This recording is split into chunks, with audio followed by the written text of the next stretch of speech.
আলবদর রাজাকারের বাচ্চারা এখনো কিন্তু ফজলুর রহমানদের মতো মুক্তিযোদ্ধারা জীবিত আছে। এই দেশে মুক্তিযুদ্ধ হয়েছে, মুক্তিযোদ্ধা পরিবারের লোক কেউ জামাত করতে পারে না। আর শহীদ পরিবারের লোক, মাননীয় সদস্যবৃন্দ, মুক্তিযুদ্ধে তার অবদান সবকিছুই বলেছেন, কিন্তু নিজের অবদান বলতে গিয়ে আরেকজনের অবদানের উপরে হাতুড়ি পেটানোর অধিকার কাউকে দেওয়া হয়নি। 2 নম্বর, উনি বলেছেন কোনো মুক্তিযোদ্ধা কিংবা শহীদ মুক্তিযোদ্ধা পরিবারের কেউ জামাত ইসলামী করতে পারে না।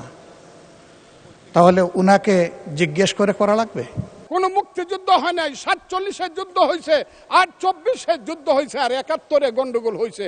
সেই দিন মুক্তিযোদ্ধা হিসাবে আমি বলেছিলাম, আমি বলতে পারবো কিনা কথাটা আপনি, এই আলবদর রাজাকারের বাচ্চারা এখনো কিন্তু ফজলুর রহমানদের মতো মুক্তিযোদ্ধারা জীবিত আছে। এই দেশে মুক্তিযুদ্ধ হয়েছে, মুক্তিযুদ্ধ সত্য, 30 লক্ষ লোক জীবন দিয়েছে, এটাও সত্য।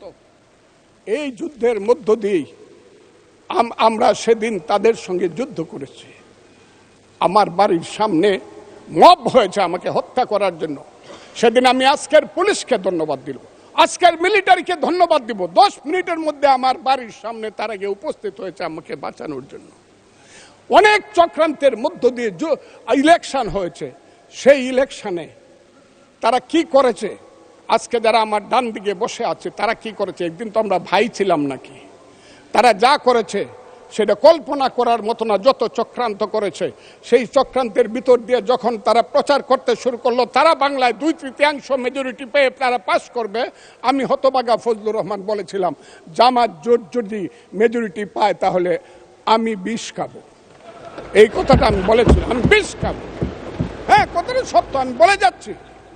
এবং তারা কোনোদিন যুদ্ধে জয়লাভ করতে পারে না, রাজনৈতিক যুদ্ধে, কারণ তাদের পূর্বপুরুষ বাংলাদেশ চায় নাই। বাংলাদেশ যদি থাকে, এই বাংলায় শুধু বেলিচা মিলিয়ার জুই ফুল ফুটে না, এদেশে রক্তগোলাপ, রক্ত জবাও ফুটে। এদেশের জঙ্গলে শুধু কোকিল ডাকে না, এদেশের জঙ্গলে রয়্যাল বেঙ্গল টাইগারও থাকে। যতদিন রয়্যাল বেঙ্গল টাইগার থাকবে, মুক্তিযোদ্ধা জিতবে, রাজাকার কোনোদিন এদেশে জয় লাভ করতে পারবে না। আমি চ্যালেঞ্জ করে বলে গেলাম। আমি আজকে আপনাদের সামনে আরো কিছু বলতাম, কিন্তু আমি টাইমটা দেখতেছি, আরেকটা কথা বলতে চাই।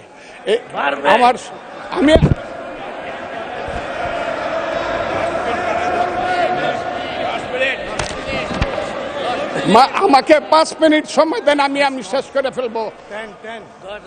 আমি আজকে আপনার সামনে শুধু বলতে এসেছি।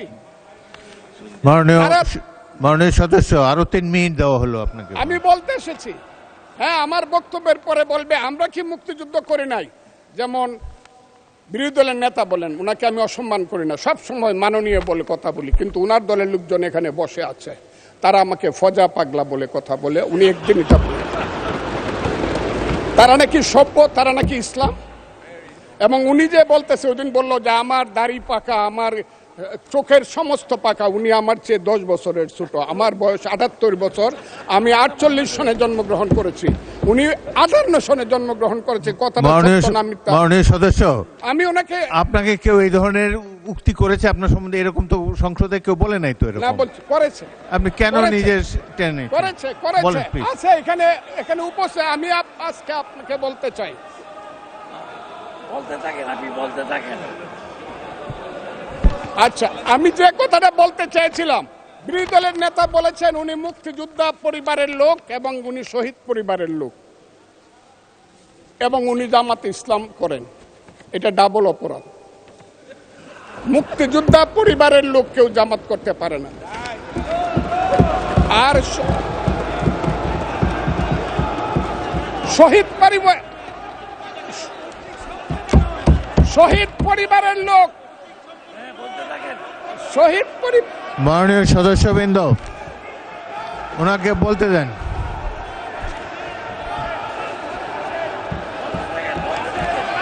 মাননীয় সদস্যবৃন্দ, অর্ডার। আপনারা শৃঙ্খলা রক্ষা করুন। মাননীয় সদস্যবৃন্দ, সংসদে শৃঙ্খলা রক্ষা করুন।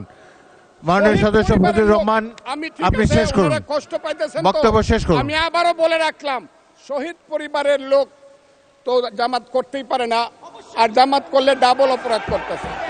2, তাহলে স্বীকার,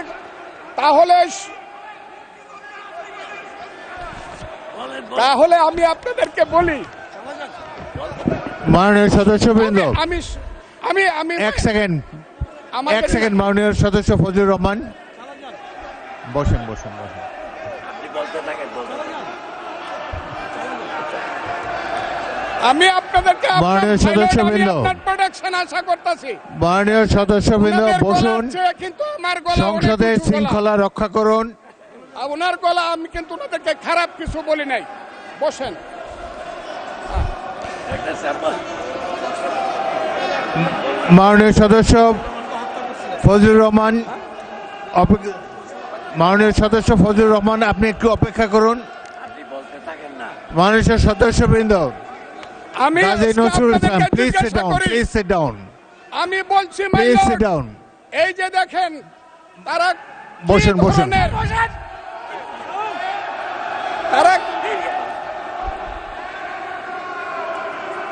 তারা কি ধরনের আচরণ করছে। আচ্ছা, আজকে তাদেরকে মাননীয় জিজ্ঞাসা করি, সদস্যবৃন্দ, তাদেরকে আমি মাননীয় তাদের কাছে সদস্যবৃন্দ, জানতে চাই, একটু মনোযোগ তাদের দিয়ে আমার পূর্বপুরুষ- কথাটি শোনার চেষ্টা করুন। বসেন, ভাইয়া।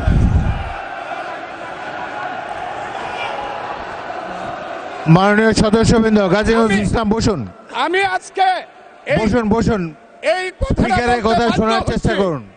এই কথাটা মাননীয় বলতে- সদস্যবৃন্দ, ওই আমার- আমি একটা কথা আজকে- আপনারা আজকে মনোযোগ দিয়ে বলতে শুনেন। বাধ্য হচ্ছি, এদের সংসদে আচরণ দেখেন, এদের প্রত্যেক সদস্যের, পূর্বপুরুষরাই এক ফজলুর রহমান, সময় একটু ওয়েট করেন, একটু ওয়েট আলবদর করেন। এবং রাজাকার ছিল। মাননীয় সদস্য এবং এরা ফজলুর রহমান, আলিম ওয়েট করেন। চৌধুরীকে হত্যা করেছে, Hold on for a second. আলিম চৌধুরীকে হত্যা একটু অপেক্ষা করেছে। করুন। আমাদের নেতা জিয়াউর রহমানকে পাইলো এরা হত্যা করত 16ই ডিসেম্বরের আগে। মাননীয় সদস্য ফজলুর রহমান, অপেক্ষা করুন। আমার শেষ, আমাকে Hold on একটু for 2 minutes. দেখেন ডিস্টার্ব, আমি আর তাদেরকে বল।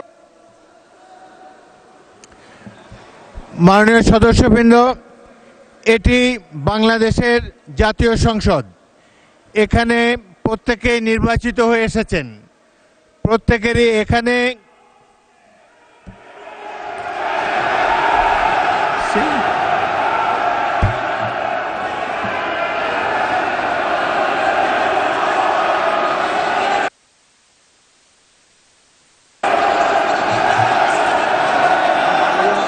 হ্যাঁ,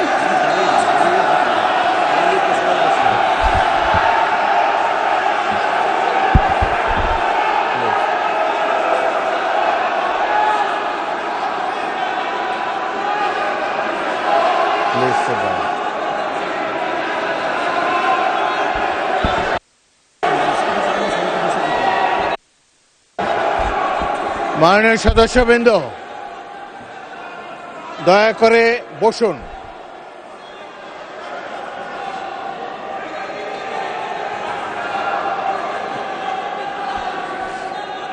মাননীয় সদস্যবৃন্দ, বসুন প্লিজ।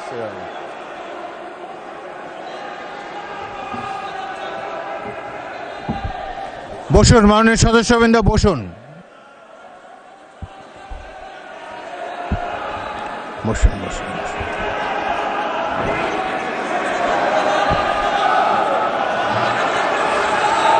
মাননীয় সদস্যবৃন্দ,